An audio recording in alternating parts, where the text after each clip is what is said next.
We're driving east, the air is dry and hot, dust flying off the roadside. The highway winds past train tracks and tumbleweeds. We come across a series of signs, a poem. The road you're on got you feeling low? Try lithium to even your flow.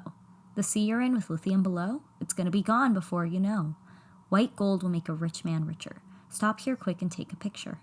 Further down, another sign announces, "Welcome to America's lithium low point." You might miss it if you blink, but once you see it, it stays with you. It reads like a pharmaceutical ad or a joke, but this is no coincidence.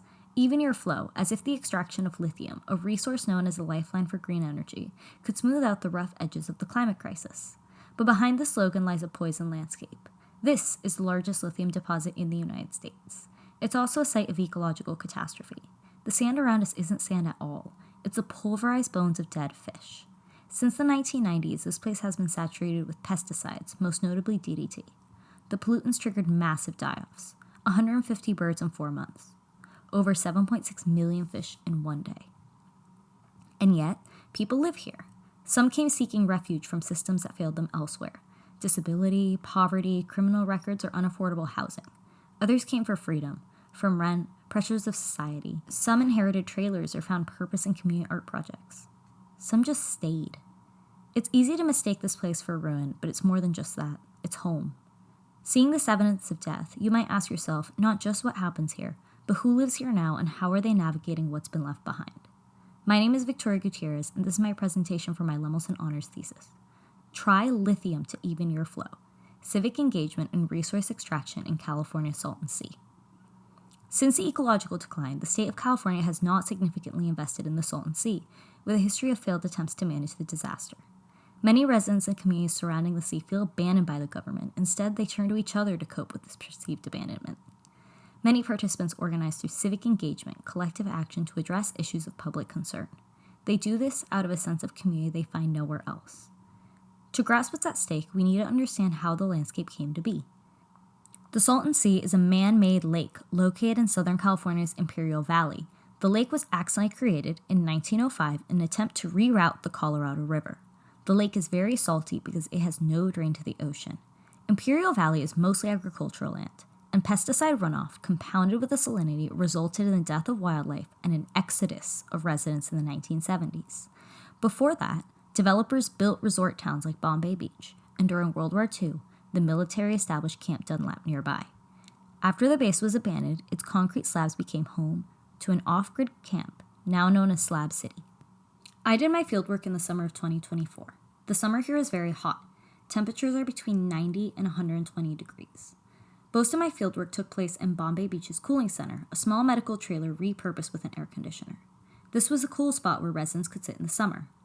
I took on volunteer shifts in the center, talking to people about their lives. This, coupled with interviews with members of the East Jesus Art Camp in Slab City, is how I collected my data.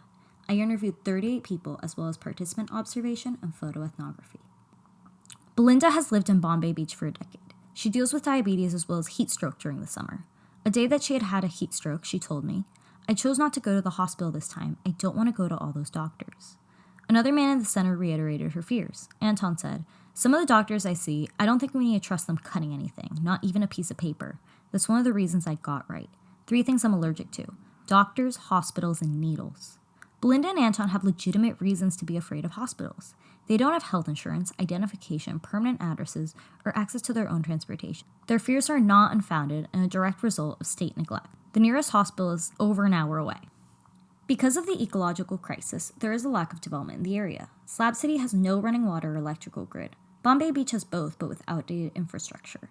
There are power outages, leaks underwater that residents try to locate.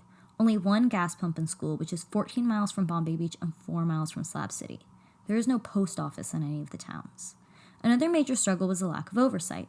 John, a member of the East Jesus Art Camp, explained that due to a lack of traditional authority like a government or policing, many campers in Slab City would take matters into their own hands and burn the belongings of anyone they were fighting with. He termed it slab justice. Despite this, many residents love their home. Living in Bombay Beach, Annie brought her daughters to play in the sea. That water's not toxic, we were just swimming. I mean, we still go out there in the water and play, so yeah, that was nice. What is bad is the dirt. It is, and the smell comes from the nutrients that are decaying at the lake. Last summer, June of last year, we were out here and it was clear. I mean, a little bit murky, but you could actually see. I could see my feet. This year, we did a whole spa with lithium mud. And then when the sea rinsed it off, it was like swimming in a kale smoothie. I'm like, ooh, there's a lot of algae in this large lake. While residents like Annie might not want to acknowledge the sea's pollution, they are haunted by how the landscape has shaped their lives and the hardship its legacy has brought. The theoretical framework of hauntology helps us explore residents' relationships to the sea. Doug Holland describes secondary haunting as a metaphorical type, recognized for the lurking, shadowy, and elusive signs and traces, rather than literal specters. Susan Lepselter writes, "Ghosts always haunt us with the historical injustices of the past. Their uncanny presences hold open social memories that seep into the present and disrupt its attempts at narrative closure. Communities near the Salton Sea are haunted by the sea's existence and how it shapes their lives. When I was sitting in the cooling center with Belinda, she put it best. Every bad thing had happened to me. That's one memory I can't get rid of. The good stuff I can't remember. I've been around and can't remember anything good. All I know is all the bad things that happened. I try to remember the good things, but it's not easy because there ain't much of it." Despite their struggles, residents are not passive. Their existence is precarious due to the conditions of the environment and a complicated relationship with government. Many residents are considered squatters. They don't necessarily have claims to the land they live on. This is especially true in Slab City, which is considered state land. After the death of Charlie Russell, the camp's founder, other East Jesuits wanted to ensure the camp's future. They registered the camp as a nonprofit called the Chasters Foundation and bought the land for $50,000, funded by an anonymous private donation. East Jesus is a registered art museum and receives donations to maintain the art garden and the livelihood of caretakers. By having a legitimate claim to the land, East Jesus protects the art and community built around it, even considering the dubious legality of Slab City's existence. Other struggles are environmental. A week before I arrived in Bombay Beach, a resident died of the heat. This led to the cooling center's creation. Annie was the lead organizer in charge of the cooling center. She committed to ensuring it was open every day. She took responsibility for scheduling volunteers. She would work the center if someone didn't show up. However, in July, Annie was hospitalized for heart failure. The center failed to open for a few days. While nobody died while the center was closed, it speaks to the stakes of the situation. What would have happened if she wasn't discharged from the hospital? Annie's efforts can best be understood through a lens of care. In her work, The Pastoral Clinic, Angela Garcia provides a framework for the relationship between the environment and its symbiosis of local history and unequal political and social relationships. She describes how care is essential in building community. They conceive of ways to care for one another in a context where their very relations and the very struggle to maintain the everyday are at stake. Of course, they often fail and tragically so, but they keep trying until the very end. Just because care can be futile doesn't mean it's not worthwhile. Belinda told us she didn't want to seek out doctors, but that wasn't all she said. At that time, I called the hospital.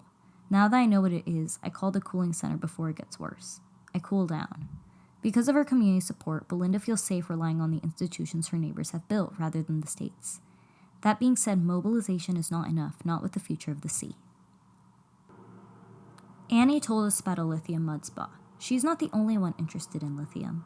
3 years ago, the Salton Sea was declared the largest domestic lithium deposit.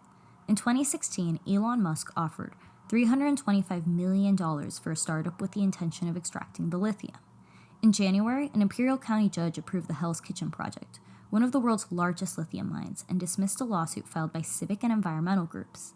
In 2024, the Salton Sea Conservancy was passed, which would dedicate nearly $500 million to cleaning up the sea. It isn't a coincidence. This investment coincides with an opportunity for material gain. There will probably never be meaningful investment for these communities. There will be in extracting the lithium. Extracting the lithium would mean the destruction of these communities while outsiders with capital would profit at their expense. The story of the Salton Sea tells us that while resilience is noble, it is not enough. Resilience will not save residents from the threat of resource extraction. I originally noticed the red signs during my fieldwork in July. I went back several months later in May of 2025 to photograph the signs, and I realized that the last 2 lines of the poem were missing. Someone chose to remove the last 2 lines. Lithium could make a poor man rich, or leave him lying in a ditch. Their absence was louder than their presence. It reveals how easily these communities are made invisible. To remove the signs is to silence the reality they warn us of, and to silence the lives at stake.